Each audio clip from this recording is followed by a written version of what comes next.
Okay. Good evening, ladies and gentlemen. Good evening, fellow commissioners. I'm going to call to order this regular scheduled meeting of the Economic Development Commission for Tuesday, June 9th. Let's all please stand for the Pledge of Allegiance. Hand over heart. Ready? Begin. I pledge allegiance to the flag of the United States of America and to the republic for which it stands, one nation, under God, indivisible, with liberty and justice for all. Thank you, commissioners. All right, item 3, roll call. Ms. Miranda. Good evening, Honorable Chair. I will proceed with taking the roll call. Commissioner Barlevy, Present. Commissioner Hu, Present. Commissioner Taglay, Present. Chair Reyes. Present. All commissioners noted present. Thank you. Thank you. Public comments and suggestions. This section is reserved for public comment on the consent calendar and items not listed on the agenda, but that are within the subject matter of the jurisdiction of the commission. Do I have anyone here tonight for public comment? Seeing none, I will close public comment. Agenda item 5, consent calendar. 5A, approval of minutes. Do I have a motion to approve the? Motion to approve. Ms. Yu, I have a motion and a second from Commissioner Taglay. Motion to approve by Commissioner Hu, seconded by Commissioner Taglay. Let's vote.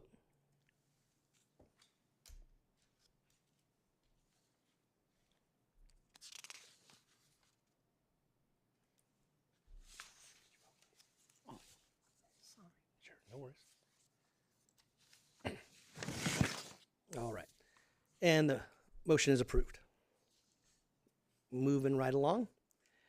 New and old business, 6A.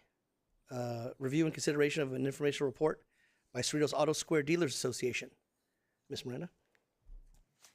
Thank you, Honorable Chair and members of the Economic Development Commission. This evening, we are honored to have with us Mr. Tom Garrett of the Cerritos Auto Square Dealers Association, who will provide an overview of the association's role and highlight one of the city's major commercial districts. At this time, I would like to invite Mr. Garrett to the podium for this presentation. Thank you. Thank you, Ms. Miranda. Mr. Garrett, pleasure to have you. Thank you very much. Proceed. Thanks for having me. I'm the executive director of the Cerritos Auto Square Dealers Association. It's a corporate entity that's used to facilitate the cooperation of all the independently owned car dealerships that make up the Cerritos Auto Square. The corporation collects monthly dues from all of the members. That goes towards group advertising, which brings business to the Auto Square. It also manages monthly board meetings where the dealers come together and talk about issues and they work through opportunities. They have shared parking lots, and so this monthly board meeting is where they can come together and facilitate those things. They have group security that goes through the Auto Mall at night. They also participate in the freeway sign, so they have to pay for that, and then they each get allotted times, and so this corporation and the board meetings are to facilitate all of that. The monthly board meetings are also an opportunity to interface with the city. So from time to time, issues come up from the dealer side or from the city side, and it's an opportunity to talk about those and work through them. And that's always been kind of the culture of the Auto Square, is the partnership with the city, supporting the Auto Square and holding the dealers to standards and levels that kind of elevate the Auto Square, and then supporting the Auto Square in ways that help the dealers succeed so they can sell more cars and generate more sales tax revenue. There's also, from time to time, like the sheriffs will come in and talk about issues with car thefts or identity thefts or security issues that are affecting the auto retail business. And then the dealers can also go to the sheriffs with issues they're seeing and let them know what's going on and ask for help or support. I think what's interesting about the association is that they're all competitors out there in the Auto Square, but when they go to the board meetings, they take off their competitor hats, and now they're teammates and they're competing against other dealerships or other auto malls. And they're really proud that they're the only auto mall in Southern California with full participation. And it's a voluntary association, and they pay money. And they, through the democratic process, establish how much the dues are, and then they pay the dues. And that's an achievement that allows them to go into the marketplace with more money for group advertising and outcompete other dealerships. And so they really take that seriously. And there's been about 3 generations of dealers that have managed the Cerritos Auto Square as owner-operators. And each generation tells the next one, we checked our egos at the door, we work together, and when we do that, we can outcompete all the other dealers and auto malls. And that's something they really take seriously. I was going to mention the city has helped out as issues come up. They will go to the dealers and say, we're getting reports of test drives in the neighborhoods, and that's not allowed. And so they will remind us, and then we will kind of message out to all the dealers, and that kind of keeps us in line, which is good, to be a big auto mall, but also respectful of our neighbors. And then the board will go to the city with issues. And recently, we've reported issues with trash and weeds along the freeway on-ramps and off-ramps.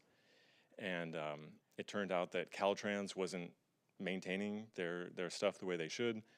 And we don't really have a line to Caltrans. And so we were able to work with the city, and the city got the ball moving, and somehow, the trash gets picked up and the landscaping is done, which the dealers in auto retail feel like that's extremely important. The first impression you get when you go to Cerritos and then you go to the auto mall is really important.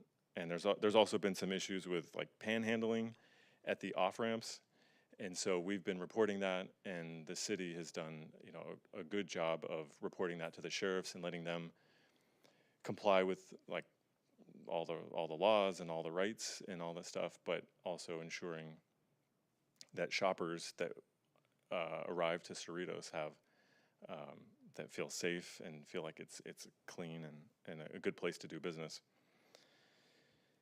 So that's it. I guess I would also note that we sell about 4,000 cars a month. 2 to 1 is the ratio of new to used. So they sell about 3,000 new cars and 1,000 used cars. And their volume has gone down since COVID.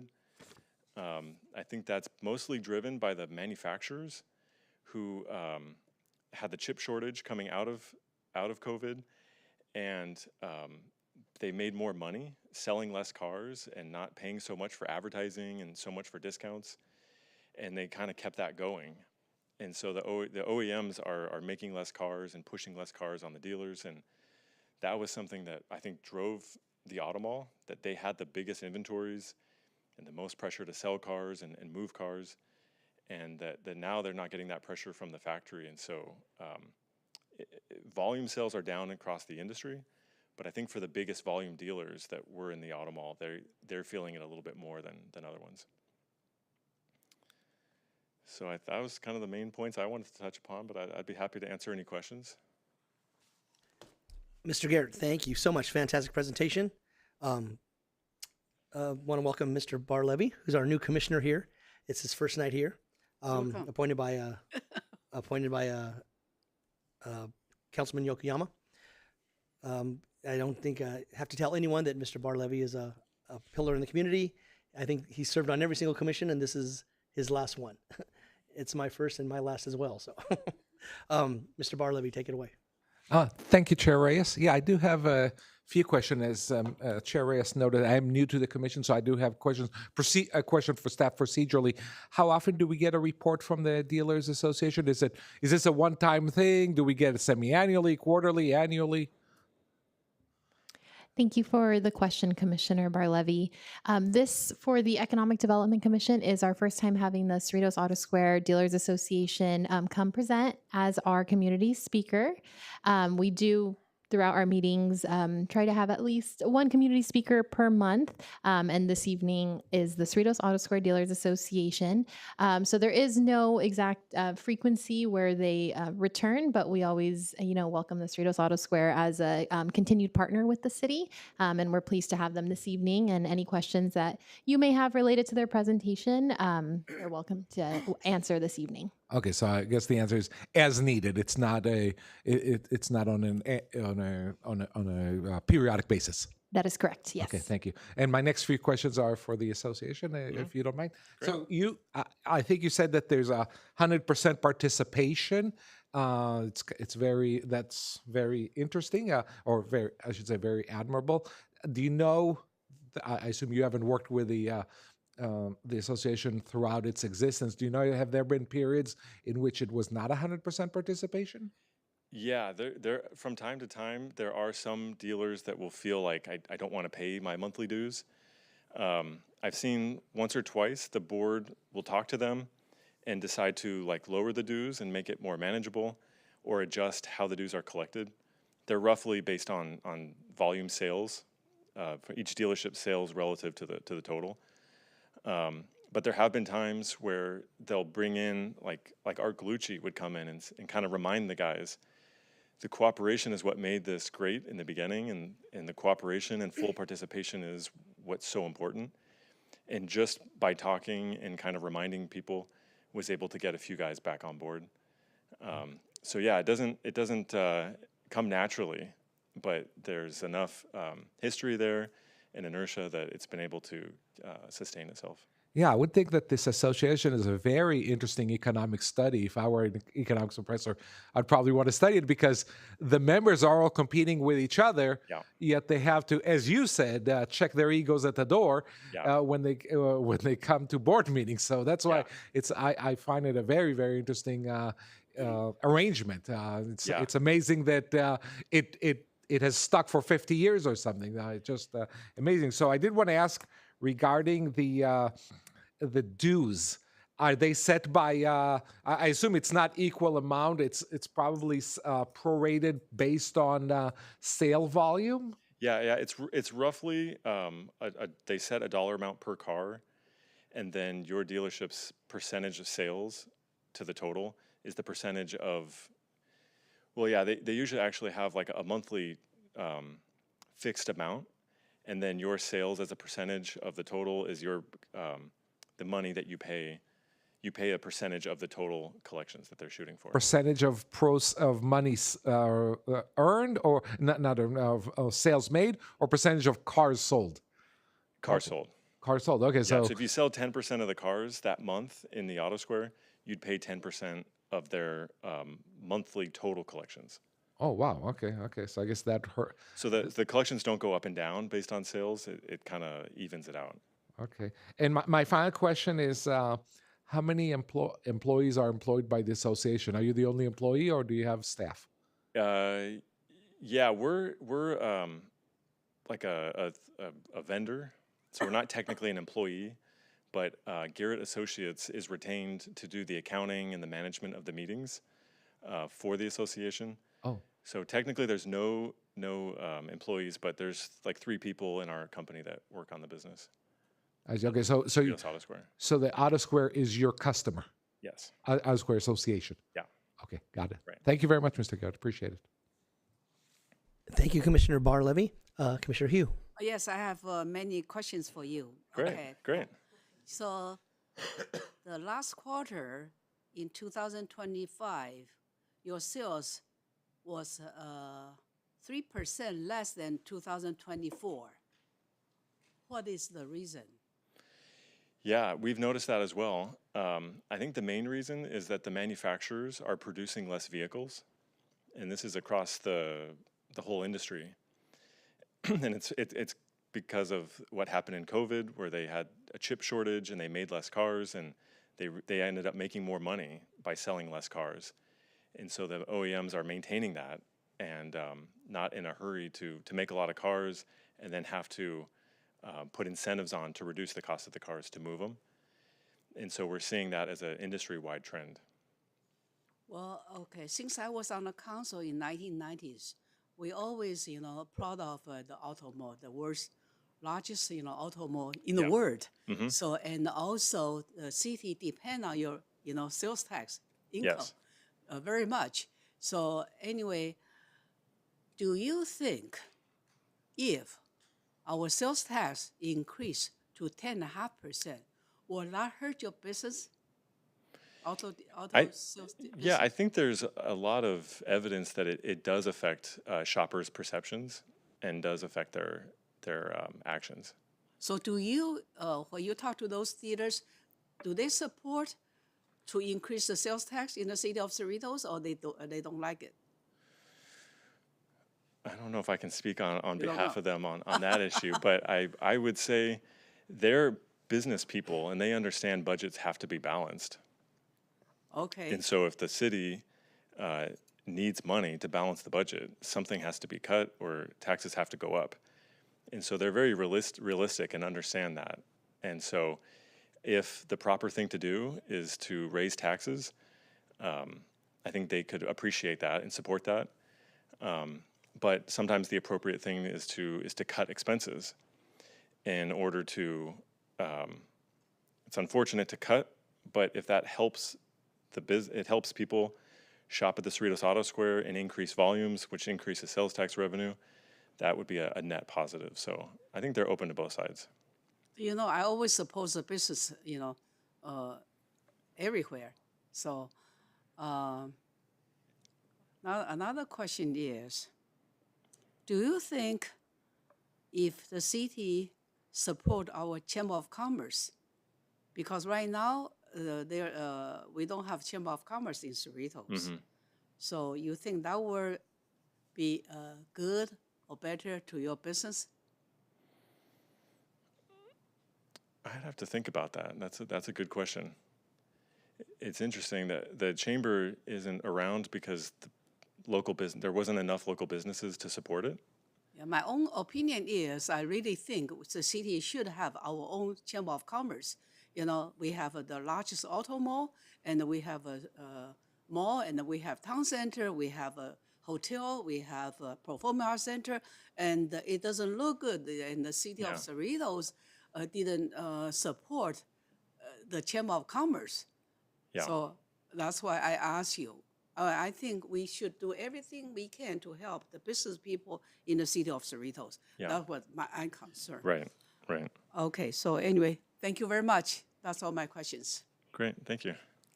Thank you, Commissioner Hu. Commissioner Tagle. Thanks, Chair Reyes. Thank you for being here. Really interested in this. I'm in the advertising and media space myself, and have had clients in the auto industry, both OEMs as well as dealer associations. So I'm interested in your group advertising model. It's interesting. Obviously, these OEMs all have their own large ad campaigns, as we see. Yep. For the group advertising, I think that's had such an impact on Cerritos, obviously, for many years. And, having been in Cerritos since the 70s, my family, probably common experience for all of you, but when we go anywhere and tell folks we're from Cerritos, they think of the Auto Square. Yeah. Which is a credit. So I'm wondering now, are there metrics to the advertising today that measure the impact of obviously branding and PR, but engagement? Like, how do you gauge the ROI of the advertising campaigns that are assembled as a group? I'm curious. Yeah, that's a good question. They do track market share. They pay for a service to look at registrations from the DMV. So it's a percentage of sales in a 10-mile radius and a 30-mile radius. And so they track that over time. And so that's in that competition of the 30-mile radius, what piece of the pie did they get that month? So as sales volumes go up and down, that's agnostic in market share. It's just looking at, of the cars that were sold, what percentage did the Auto Square dealers get? And so that's the best way to measure advertising. But it's a little tricky because there's other variables in there. If one of the dealerships is trying to hit a certain quota, or they're trying to do something, they will push to sell more cars, and that will drive up our market share in a way that can compete against what the advertising did or didn't do. And it can go the other way, where one of the dealers might want to sell less cars and have higher margin on the cars and do a slightly different business model. That can affect market share quite a lot. So it's difficult to know. They've always done group advertising, so they kind of feel like even if they turned off the advertising this month, their sales might not drastically drop off. There's kind of an inertia to it, but they do feel like they have very strong conviction. It's important. They've always done it, and so they continue to do it. But marketing, media is in a state of total chaos right now. Absolutely. And so mass marketing in the last 10 years went from very simple and very effective to almost ineffective at this point, because the people on mass media, such a large percentage of people don't listen to FM radio or watch linear TV, that the audiences have shrunk, but these businesses have not shrunk their costs in line, and that hurts ROI. And so now the association is going into streaming TV, and they're going into social media, and it's a very different approach. It's not mass marketing. It's more targeted, and the messaging is different. And so they're kind of learning that process, just like a lot of large mass marketers are. And there's opportunity, but it's also very difficult.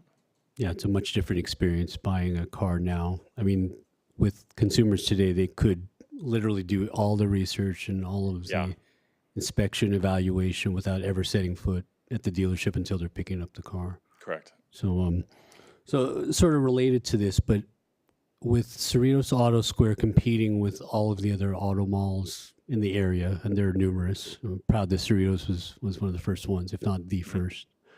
Where do we rank now in 2026 in terms of, I guess your key metric would be sales, but traffic, engagement, awareness, and consideration brand? Like, where do we rank compared to auto malls in other cities and other areas?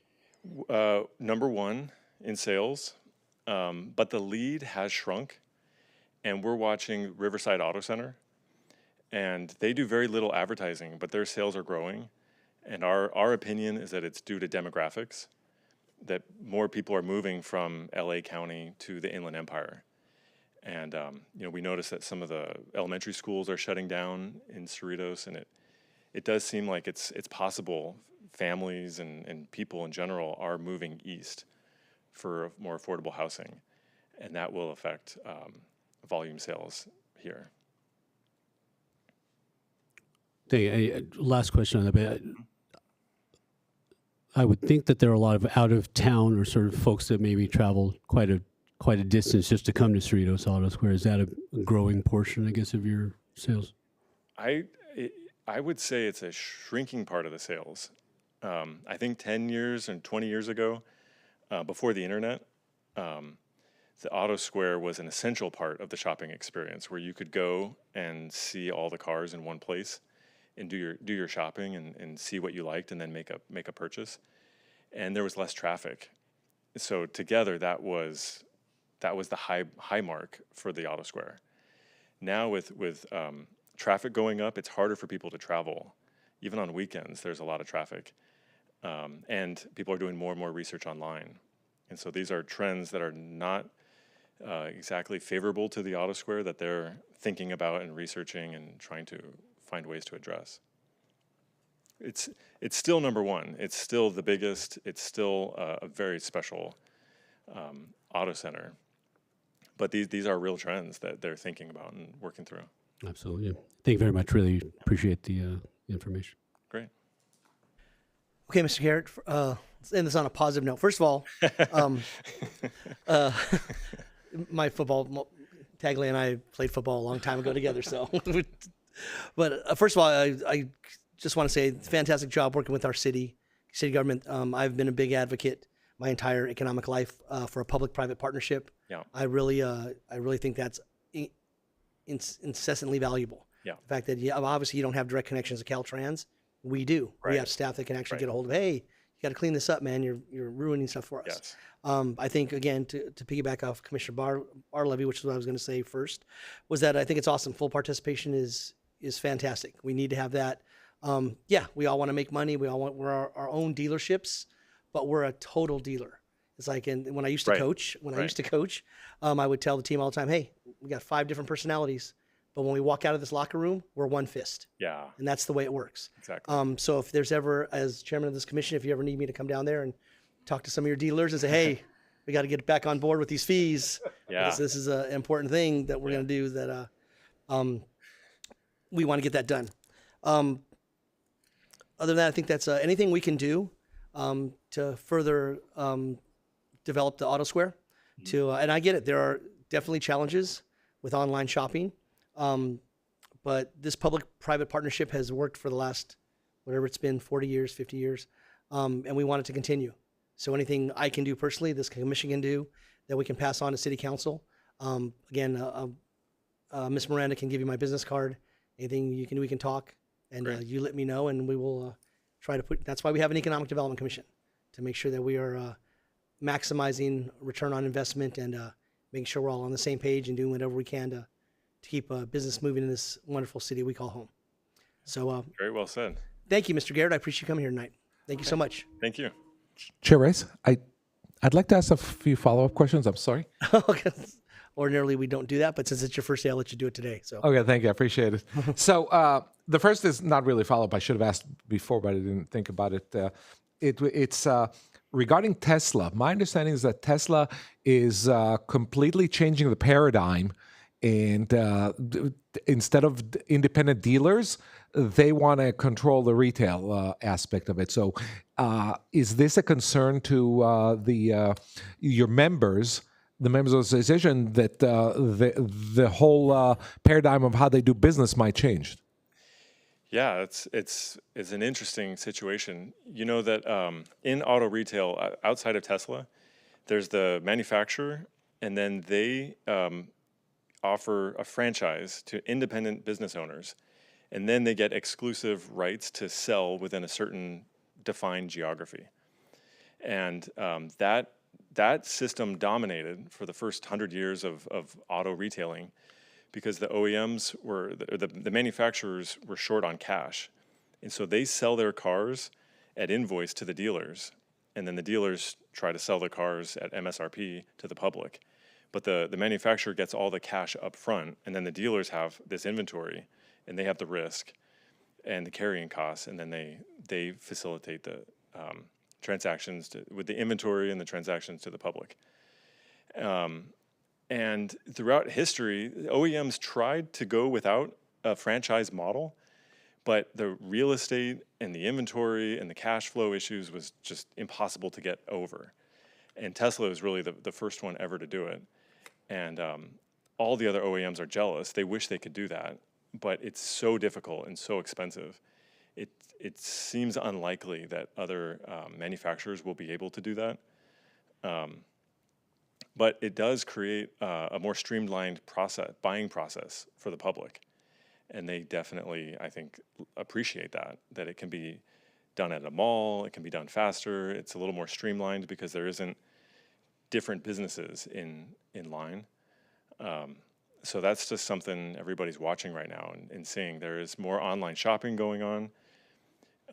And there are, like, I know BMW is trying to find a way to get out of their franchise agreements, but these are contracts, and they're very difficult to get out of once you're in. And so I don't know if you've heard of Sony and Honda did a joint partnership. It was called you've heard of it? I forget, what's it called? It was called Afeela. It was a new brand that they partnered on, and it broke the franchise agreements with their Honda dealers, that they were making these cars in Honda factories and then selling them as a Honda branded vehicle. And they were not allowed to do it because it broke their franchise agreement. So, I think it's interesting. I don't know exactly where it's going, but you can see that people do appreciate the direct model that Tesla has. The factories would like to do it, but there's other limitations. So I guess I'm trying to understand your answer. Are you saying that your members, the independent dealers, they're not trying to fight the Tesla paradigm? Well, it is a threat to them, but they can't fight it directly. I mean, that's like a federal type thing. That they don't have like the resources, and I don't even think they would to fight that sort of thing. There are organizations out there doing it, but it's very expensive, and So it's not really their swim lane. so basically the answer is it's beyond the scope of the association. Right, Okay. yes. And my other two questions are directly follow up to other questions that were asked. The first is regarding the sales tax. Tell me if I'm correct. I seem to recall that our city manager said that when it comes to car sales, the tax assessed is not based on the location of the retailer, but the residence of the buyer. Yes. So therefore, if the city if the city imposed its own sales tax, it would not impact out of town. It wouldn't impact anybody, or it shouldn't. I shouldn't say it wouldn't impact anybody. It wouldn't impact sales because city residents would have to pay it no matter where they bought the car, and non-city residents wouldn't have to pay it if they bought in Cerritos. So I think the answer should be city imposed sales tax would have no impact on sales.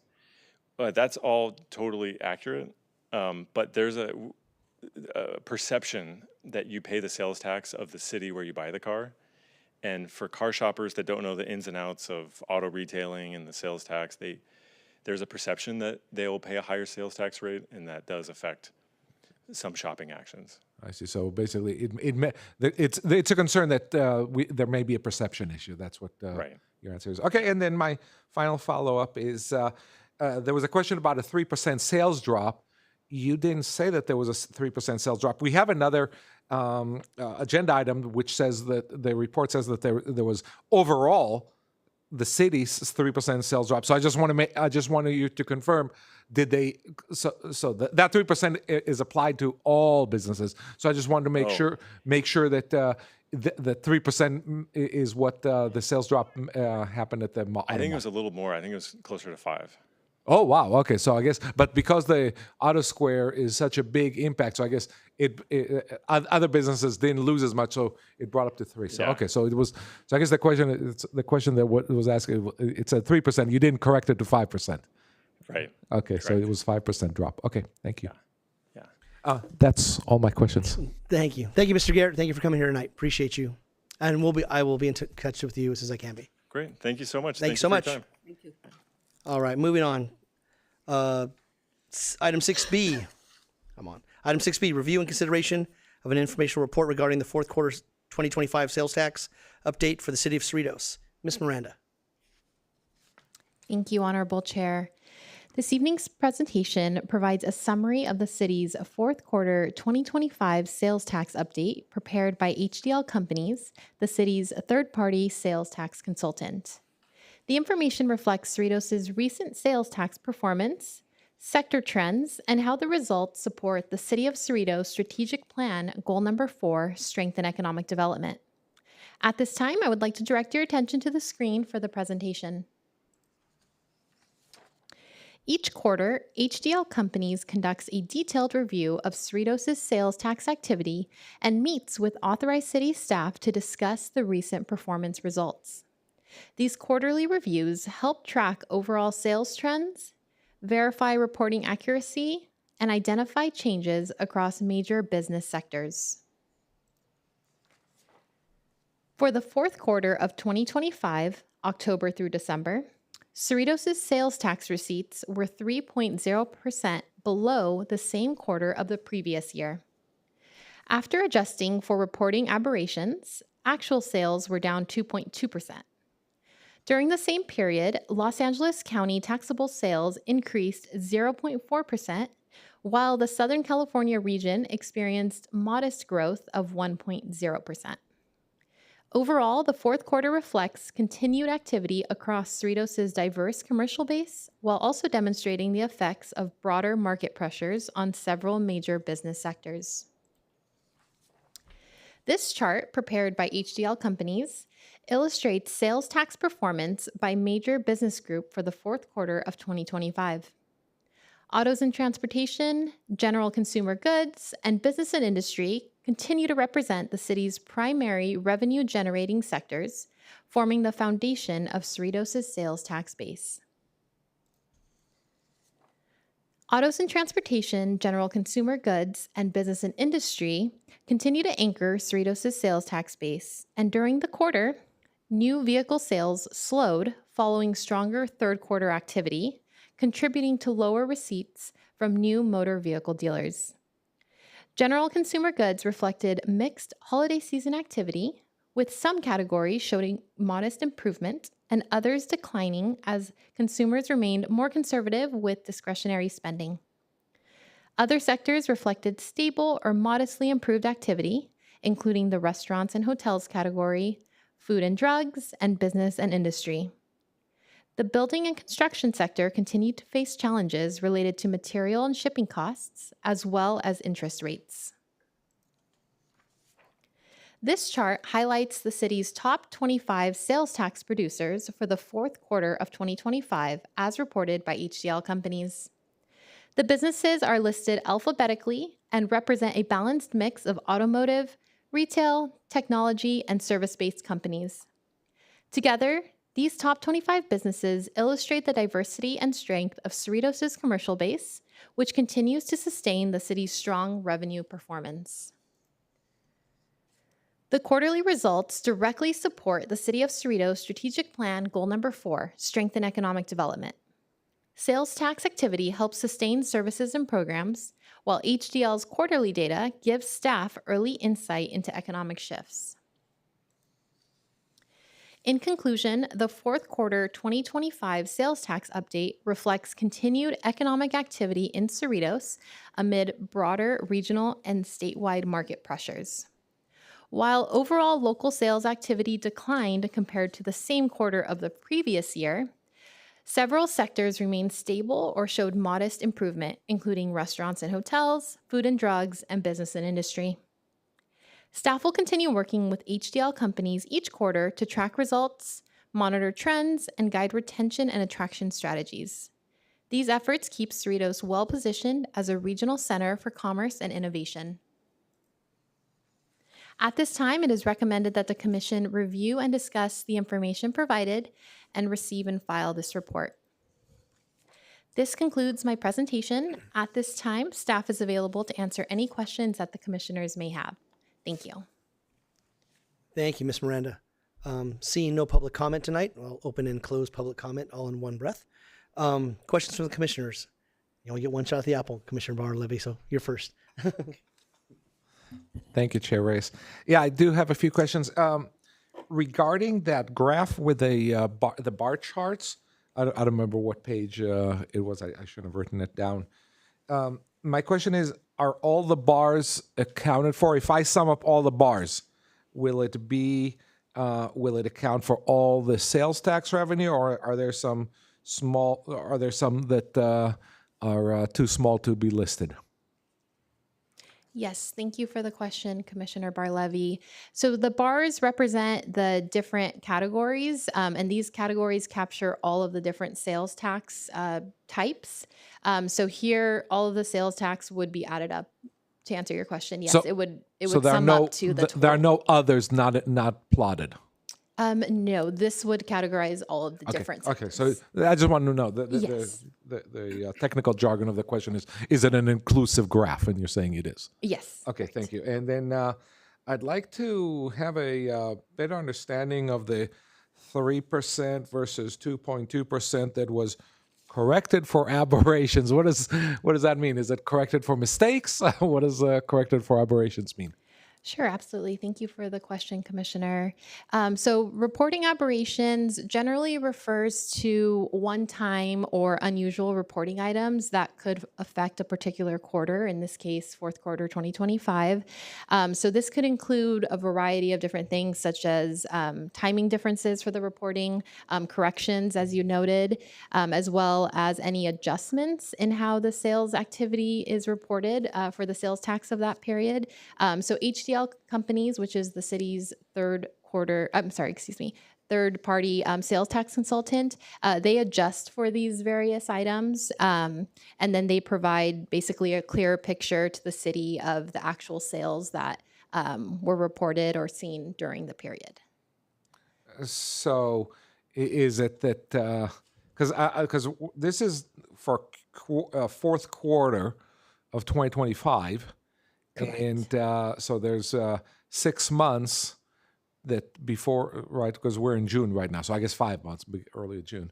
So the 5 months, so is it like the issue numbers in January and then correct them later because more data comes in, or it's still not clear what's this corrected for aberration means? Still not clear to me. Yes, so the reporting, HDL typically takes a full quarter following the reported quarter. So in this case, the reporting was all gathered from January, February, March.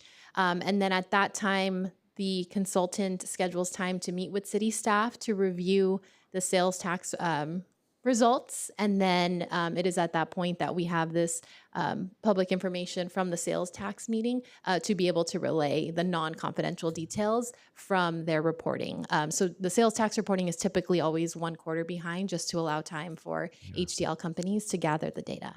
So the original report was 3%, and now it's 2.2%. Is that what you're saying? No, that information came together from the same report. So HDL is gathering from internally from their reporting.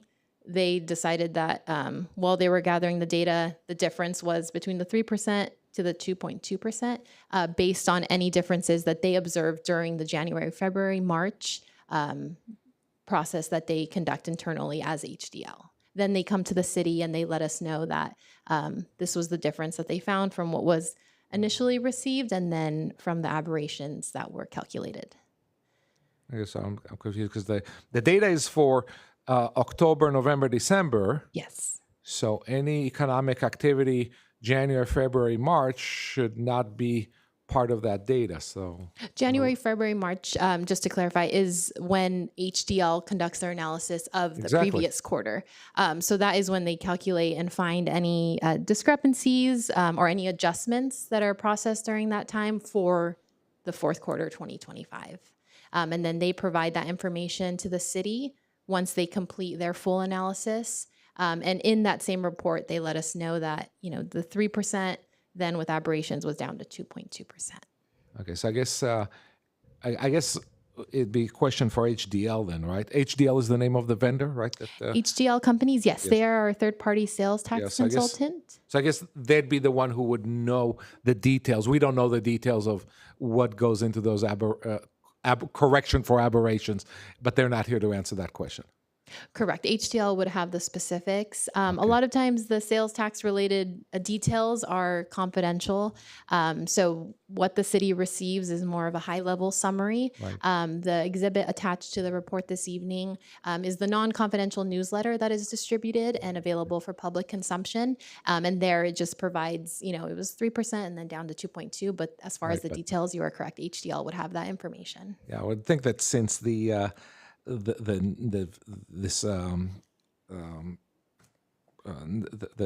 data that it was 3% but reduced to 2.2% as a correction for aberration, since that's public, I would think that the details of what would the correction would should also be public. But I guess something that we'll have to find out later on. Thank you. Yes, of course. Thank you.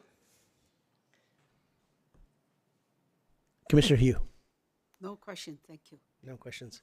Commissioner Tagle.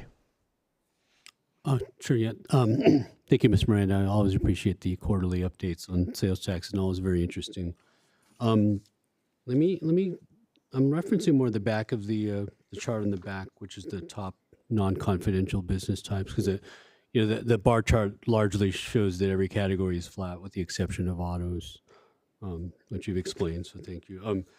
There's some trends here on the non-confidential business types, which looks a little more granular that I found of interest. One being casual dining actually having a 5% increase quarter over quarter, and department stores having a 7.6% increase, which is very counter to the whole trend retail and online shopping and so forth. So that's good news. And then quick categories like apparel being up. So my question on those, are those more of a function of new businesses launching within the city? Like say a lot of the new restaurants, and we've gone to some of the, grand openings. So is it more a function of that, or is it existing businesses increasing their sales over that period? I'm curious. Thank you for the question, Commissioner. This captures both what you stated, existing restaurants, which may have experienced higher sales, as well as any new casual dining or new eateries that opened in the city. The chart on the back that you're referring to refers to all businesses in Cerritos under that category. Okay, so then I guess that's good news. And so what would you say, what would you attribute to, I guess, the increase in retail sale, like department stores or apparel and things like that, which kind of bucks the trend and maybe speaks to the strength of the Cerritos Mall, but would you attribute that to any trends in particular? Yes, absolutely. Great question. So during this quarter, this was, of course, the holiday season. So a lot of this could be tied to holiday sales. A lot of holiday shopping could have taken place. And in addition to that, with the restaurants, that could potentially go hand in hand too. If we have a lot of not just Cerritos residents shopping, but the city is also known to attract a lot of nearby community shoppers. So being able to see that activity increase is likely tied to the holiday season. Okay. So just clarifying that note, is this a quarter over quarter or is it a year over year? This report is specifically for fourth quarter 2025. And then the percent change is compared to the fourth quarter of 2024, or is it? Yes. Okay, gotcha. That is correct. So this one is just specifically looking at the quarter by Okay, comparison. so we did better this holiday season than last year's holiday season. Yes, by looking at- those metrics. Okay. Yes, looking that's- at the chart and the category, yes, that is correct. Okay, that's that's good news. All right then, and my question always, whenever this comes up, is, where do we? Obviously, the auto square and the auto sales are always going to be our big driver. We want to continue to support that. But where do we see growth happening? Say, if we're looking at this report a year from now for Q4 2026, or down the road 2-3 years, which of these categories would we see are the highest potential for growing the sales tax revenue for Cerritos in the coming years? Thank you for the question, Commissioner. As you mentioned, our auto mall and our retail, such as our Los Cerritos Center, are some of our strongest drivers. So with the projections that we have, we hope to continue seeing those trends in the future. And as we look this time next year at how we did in the fourth quarter, we hope that around the holiday season, those trends continue. And our partnership with the Cerritos Auto Square, we hope that contributes to positive increase in sales. Yeah. Thank you, Ms. Miranda. Thank you. Ms. Miranda, thank you again. Fabulous report. I appreciate that. Not so much a question, more of a comment. I think, and this is something I'll talk about more when we get to our sum up at the end of the meeting, is that this was something I definitely warned about before, is that as I wasn't ever worried, I'll never be worried about a recession. I think our infrastructure with the city, with the businesses we have in the city, we can weather almost any recession that comes our way. But as inflation has continued to grow and continue to grow, that affects rich and poor, which would have a direct impact on auto sales. And again, inflation has really boomed in the last 3 months, not the fourth quarter of 2025. But that sense of uneasiness, we have to be very cognizant of that, not just this commission, but the city council, city manager, city staff, what we can do to keep prices in line, if not to keep people shopping at our malls, things of that nature. Anything from this report, and again, I'm maybe asking you to speak out of hand, anything from this report that gives you any grave concern going forward? Thank you for the question, Commissioner. No concern. I think the city, from the report, typically shows consistency. We have a very diverse mix of commercial-based businesses and a great variety of different categories. So although some shifts are represented in the report, overall there's still continued activity. Some sectors even remain stable or showed modest improvement. That includes, the food and drug category, business and industry. So staff continues to monitor these trends. Staff does meet with HDL quarterly just to stay informed of the activity and be able to help be proactive with any of these changes. Thank you. Fantastic, Ms. Miranda. Thank you so much. All right, moving forward, 6C. Review and consideration of informational report regarding the 2026 International Council of Shopping Centers, ICSC, Las Vegas Conference. Ms. Miranda. Thank you, Honorable Chair and members of the Economic Development Commission.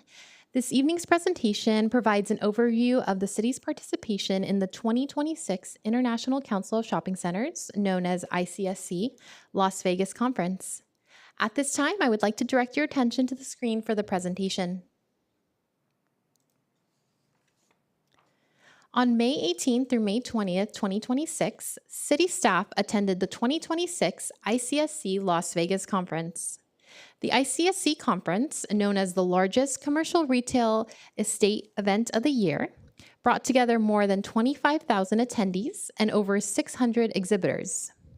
Participants included retailers, developers, brokers, property owners, hotel representatives, municipalities, technology companies, and other commercial real estate professionals.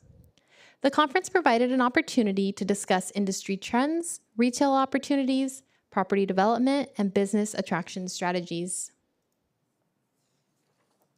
The conference also included keynote presentations by Randy Zuckerberg, founder and CEO of Zuckerberg Media, and Erin Andrews, Fox Sports broadcaster and entrepreneur.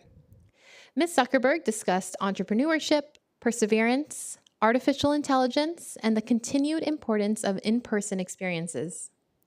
Ms. Andrews shared her experience in sports broadcasting and entrepreneurship, emphasizing preparation, adaptability, trust, and long-term relationship building. Both keynote presentations reinforce themes that are relevant to economic development, including market awareness, credibility, and strategic partnerships. A primary focus of the city's conference participation was to continue discussions regarding new hotel development in Cerritos. Staff participated in scheduled meetings with representatives from Cosmont Companies, Hilton, and Marriott International. These discussions focused on Cerritos' hotel market potential, including potential opportunities at Los Cerritos Center. Representatives expressed continued interest in evaluating Cerritos, and Macerich, the owner of Los Cerritos Center, has indicated a willingness to continue discussions regarding potential hotel-related opportunities at the property. Staff is currently working to schedule a follow-up meeting with Los Cerritos Center and prospective hotel developers and will keep the Economic Development Commission informed as updates become available. In addition to hotel-related discussions, city representatives visited restaurant brands and prospective retail tenant booths to market Cerritos and share information regarding the city's strong commercial base, regional location, and opportunities for businesses to serve the local community. Staff also met with the ground lessee of the city-owned Lincoln Station Shopping Center to discuss current property-related matters and maintain open communication with the city. Additional networking with other cities in the region provided an opportunity to maintain interagency relationships and learn more about economic development initiatives being pursued in neighboring communities.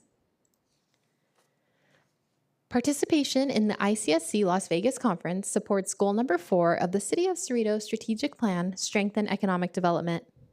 The conference provided an opportunity to maintain relationships with key industry partners, promote Cerritos as a desirable location for investment, and continue evaluating hotel development opportunities that may support the city's long-term economic development objectives. At this time, it is recommended that the Commission review and discuss the information provided and receive and file this report. This concludes my presentation. At this time, staff is available to answer any questions that the Commissioners may have. Thank you. Thank you, Ms. Barlevy. Thank you, Ms. Miranda. That's a fantastic report. Commissioner Barlevy. Thank you, Chair Reyes. So I just have one question. How many staff members did the city send to this conference? Thank you for the question, Commissioner. There were 2 city staff members that attended the conference. Were you one of them? Yes, that is correct. Okay. And for how many days? It was May 18th through May 20th, a total of 3 days at the 3 days. conference. 3 days, 2 nights? Yes, that is correct. Okay. Thank you. Thank you. Commissioner Hugh. Okay. Okay, one question is, we are not invited to be there, right? As our Commissioner, Economic Development. We're supposed to be there to look. This, that will help us, to do our commissioner job. So I don't think we're not invited. Oh, thank you. Thank you for the suggestion. Yes, staff will definitely take that in accordingly. Thank you. Okay, now my question is, any potential business, including but not limited to the restaurant, retail store, or hotel, or any kind of potential business will bring to the Cerritos after the conference, 3 days conference? Yes, thank you for the question, Commissioner Hu. So at the conference, staff visited several prospective retail and restaurant tenant booths. So that included impromptu meetings during the expo portion of the conference, as well as scheduled meetings. So that ranged from hotel developers to retail tenants to restaurants, fast casual to more sit down. So from the variety of conversations that were held and discussions, that included distributing city-related materials that were created to help market the city, informational flyers explaining, all the reasons to come do business in Cerritos. So following the conference, staff has continued to conduct business outreach to tenants that we feel would be a great fit for any current vacancies in the city or any potential opportunity sites that those tenants may fit. So as of right now, staff continues to follow up with those discussions and will continue to conduct business attraction and outreach, not only to those tenants, but any additional that may be expanding into California or existing in California that we feel would be a great fit in Cerritos. Thank you. Thank you. So regarding hotels, do they get any idea that Hilton brand or Marriott brand, which brand is better between these 2 brands? Thank you for the question. So these conversations were a direction by City Council to meet with a variety of hotels. As of right now, there is no concrete decision made on which direction the city may go or which choice may be made. Right now, the conversations are continuing, and we do welcome, the opportunity to continue those discussions. Thank you very much. Thank you. Thank you, Commissioner Hugh. Commissioner Tagley. Thanks, Mr. Miranda, for the report again. I'm always interested in the hotel concept. I've asked about this numerous times, so it's great that you actually met with some of the potential businesses and providers in that realm. Based on the discussions you had with not just Hilton and Marriott, but probably any of the potential vendors, like what concepts, I guess, for another hotel in the city are worth exploring? I know we've talked about the mall concept, but that's only one. I mean, whether it's at the mall or otherwise, I always see a whole hotel opportunity, like with many things, as a revenue opportunity, especially conference and convention business and associated food and drink and entertainment and everything that goes with that, in addition to the hotel and sales tax and all of that. But what concepts, I guess, coming out of this industry gathering would you say are feasible to explore and warrant more research within the city of Cerritos, in addition to the mall concept, which has been discussed? Yes, thank you for the question, Commissioner. So staff continues to work to evaluate all potential hotel opportunities in Cerritos. Right now, as mentioned in the report, opportunities associated with Los Cerritos Center continues to be one of the major focus sites. That property, as you know, is one of the city's major commercial centers. So as it provides access to retail, dining, potential, transportation access, those types of opportunities are what we see would be a great fit for a hotel site. So as far as any additional concepts, nothing has been concrete. However, the city does continue to kind of seek potential hotel sites in the city that would be feasible. And in future, once more information becomes available, we would be happy to share that with the commissioners accordingly. Okay. So it's still the focus is still on the mall side, which I think is a great side and for parking and obvious reasons. It's just having to work with Mesa Ridge, obviously, with any concepts there. So, okay. And then a general question. Yeah, it's great that you participated in this conference. I'm wondering, sort of what feedback did we get from all of these prospective businesses who may consider Cerritos, good and bad? Like, what are they saying about Cerritos? Are they anxious to come to Cerritos, or we wouldn't come for X reasons, or what's sort of the feel? What feedback did we get now in this day and age in 2026, and the economy being what it is? What did they say about Cerritos? I'm curious. Sure, absolutely, yes. So as part of the marketing information that we distributed to different tenants, we were proud to share, we're located in the heart of Los Angeles County and Orange County, and a lot of tenants were interested in our location as well as our strong commercial base. So definitely a lot of positive feedback regarding what Cerritos has to offer.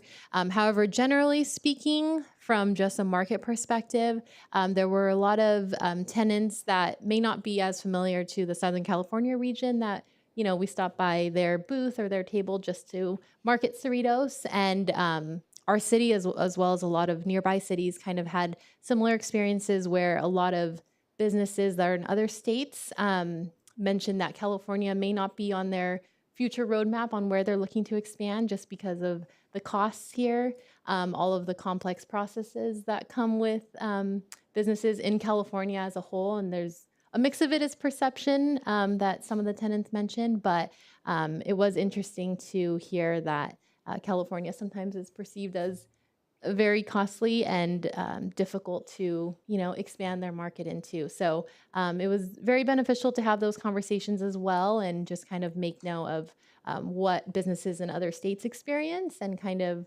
what it takes to expand into not just California, but Southern California specifically. Okay. Yeah, certainly challenges associated with being in California. But yeah, I would like to think Cerritos is pretty competitive, at least among the choices within Southern California. So, let's keep putting ourselves out there. Show them the promo video. But yeah, thank you very much for the information. And I'd be curious to see any follow-up activity that comes from attending this and other industry gatherings, and see where some of that leads in terms of business. So thank you. Yes, absolutely. Thank you, Commissioner Tagley. Just to piggyback, again, Ms. Miranda, fantastic report. Yeah, I'd like to go to Vegas. No, on our own dime, of course, on our own dime. Although I think the two former football guys, we might be banned, so I don't know. We might not be allowed to go to Vegas. I don't know. Yeah, and again, this is a fantastic job. I think now that we've been in this position, Commissioner Tagley and I and Commissioner Hugh for over a year now, we're almost a year. We're very pro growth, revenue, marketing. Commissioner Tagley, that's his wheelhouse. So we're always going to ask about, like, hey, who's going to come in and how are we going to make revenue and how are we going to drive our sales tax? How are we going to get people to Cerritos? And so yeah, I'm very happy you guys went to Las Vegas. I'm very happy we're doing business outreach. That's kind of what we do here. So well done, Miss Miranda, and whoever we went with, because it wasn't us. So okay. Okay, moving on. Charis, question for you. Oh, no. Don't we need to, actually it also applies for 6B, the recommendation is to file and receive the report, so don't we need to have to don't we need to go through the motion of filing and receive the report, or Nope, it's just automatic. We just Okay. got, yeah, we're just done. Yeah, that's all we do. That's why we always just ask questions before we file it to ourselves, and then we have our okay? own So internal I discussions. guess it's implicit. It doesn't have to. implicit, It doesn't absolutely. have need an official motion. Okay. Exactly. All right. Moving on. 7A, reports from designated commission staff liaison. Ms. Miranda. Thank you, Chair Reyes. No items to report this evening. Fantastic. Moving on. 7B, reports from Economic Development Commission members. So this is where we sum up for the evening for adjournment. Commissioner Bartleby. Thank you, Chair Reyes. First of all, I'm excited to be here as to be appointed. This is now my 5th commission that I've been on, as Chair Reyes noted, and I've also been on the 2 city committees, the Community Safety Committee and the City Celebrations Committee. So I've now done all this resident commission and committees. My only report in the last month is I've attended the Memorial Day ceremony, and it was a little sad that due to budget constraints, we cut the ceremony quite a bit. It wasn't quite as long and full and impressive as it used to be. Hopefully, we'll have better days in the future where we can do the veterans who, no, I guess not veterans, those who made the ultimate sacrifice more justice. That's it. Thank you. Thank you and welcome again, Commissioner Bartleby. Commissioner Hugh. No report. No report from Commissioner Hugh. Commissioner Tagle. Thank you, Chair Reyes, and welcome, Commissioner Bartleby. Good to see you again. And thank you for all your service for all of the various capacities that you've served our city. Yeah, only thing I report, I did attend the 5K event that was on the end of May. Again, I'll always harp on it, but glad to see an event come to the city to attract residents and non-residents alike. And with a revenue component, I was happy to pay my registration fees and ran that myself. Ran my 5K. I got up early for the honor of doing that and keep me in shape. But good to see Cerritos out there. There were some businesses that had booths. I mean, I think it's a good model. Certainly a revenue generator for many cities. I participate in a lot of those kinds of runs myself. And so good to see that activity, and hopefully it's a trend that can start becoming an annual tradition along with some of the other traditions that we have. And again, it seemed like a pretty large attendance to me, so I see an opportunity always to grow, and so maybe that grows and we get more booths and more signups and more revenue next year. So special kudos, I think, to the Parks and Rec Commission who helped drive that, and obviously the City Council for helping make that happen. And it was a great event, fun event. I'll close with this. We talked about this in the past, and unfortunately, it's something that we didn't have the capacity for this year. But there's all with the World Cup starting on Thursday, and full disclosure, I'm a big soccer fan and sports fan, so I'll be participating in a lot. But there are a lot of cities and municipalities and businesses that are taking advantage of what's a very rare opportunity. It's cost prohibitive to attend the matches in person, but a lot of cities are taking advantage by doing viewing parties or street fairs or some kind of community gatherings, which again really stoke a lot of business opportunities. With the street fairs and vendors and selling merchandise and food and drinks and just a community gathering place. So I'm going to be attending some of those myself in downtown LA this weekend and City of Downey the following week and probably others. So I would just say, and again, I know circumstances didn't allow our city to partake in that fashion, and I understand sort of the realities of budget, but I would say we can at least take the lesson and maybe attend some of these and see, well, where can we take advantage of future events? There's an Olympics coming around in a couple of years. It's going to be another big global event, but it doesn't have to be even on that scale. Like, how do you generate commerce and support the local businesses and take advantage of what's going on in the macro sense in the city, in the county, in the nation, in this case, the world, and drive that momentum, bring back some activity and promotion for our city. So I'll be interested to see how some of these other municipalities and counties and cities are doing it while I take my family out for some soccer-themed entertainment. But I'll have a keen eye on, what they're doing to promote activity, economic activity there. And maybe I can, the next couple of months, happy to report back to this commission. But also, I would encourage all of us to take a look out there. Obviously, there's all this advertising. If you're, you have to be blind to not see what is happening all around us in terms of that event and others. So hopefully that's something that we can learn from and, take advantage for future opportunities and future events. So, thank you. Thank you, Commissioner Tagle. 100%, just to piggyback a little bit off what you just got done saying. I think those of us who follow this commission, both in person and at home watching on television or live streaming, we are very pro-growth, pro-revenue type individuals, myself and my former teammate over here. We want people coming to the city. We want people partaking in what we have to offer. And as myself and Commissioner Tagle and Commissioner Chang, when he was with us on this commission, we're looking for a return on our investment. We do these things not to spend money haphazardly, but because we know that any outlay we put out is going to come back tenfold or fivefold or 20-fold or whatever it ends up being, depending on the event. So that's kind of why we're always pushing this: get involved, bring people in for the World Cup, bring people in for the Olympics in 2 years, redo our facilities and we can rent them out, open up theater for World Cup matches, and who knows, maybe the Women's World Cup next year before the Olympics. We'll see how that plays out. I don't want to end on a down note, but I think it bears saying before we go. When I took this position a year ago, or almost a year ago now, I saw the storm clouds. And last budget season, which we're going through budget season now with the council, for those of you who watched last night, I cautioned, I said, when we lost the Chamber of Commerce, I said, and it was only $85,000. And then we lost, I think, a 1.2 million or 1.4 million in nonprofit groups that we were funding or helped to fund throughout our beloved city. And they were doing legitimate work in our city. Some are, if they're not gone now, they're extremely restricted. And I said, unless we start to increase revenues, it's going to get worse.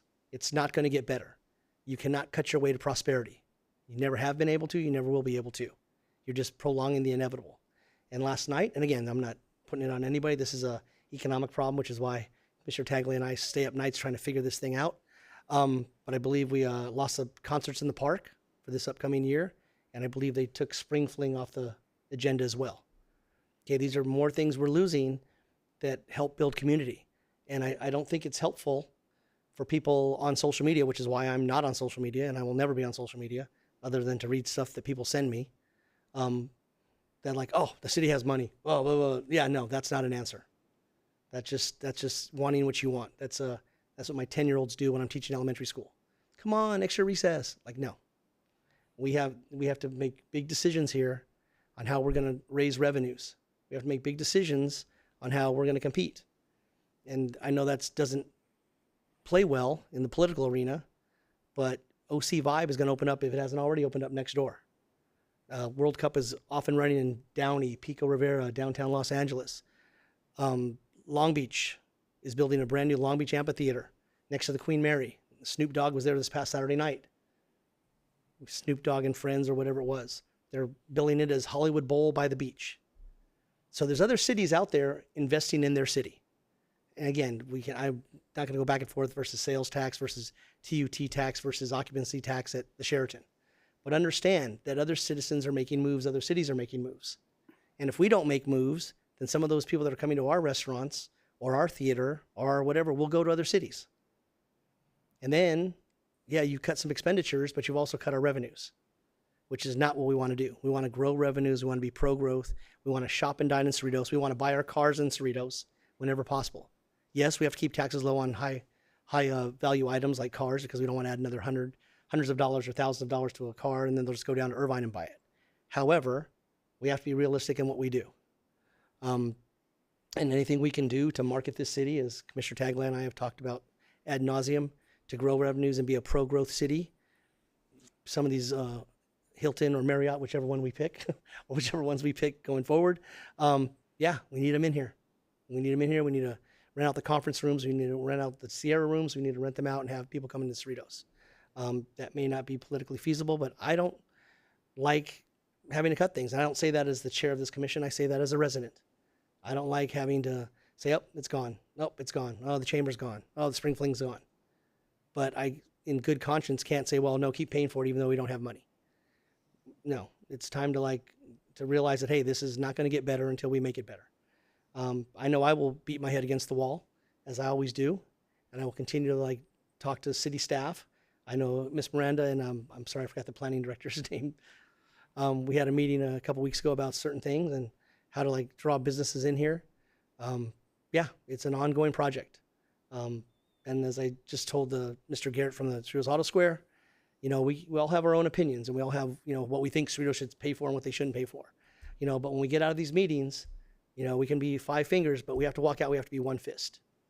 Because if we're not, some other city's going to eat our lunch. And then at some point, I know I've already heard people oh, I didn't care about the spring fling, or I didn't care about the concert in the park. Well, the downside is eventually they're going to get to something you do care about. Eventually there'll be so many cuts at whether it's the senior center or the library or the golf course or whatever it is, Joe will get to something you do care about.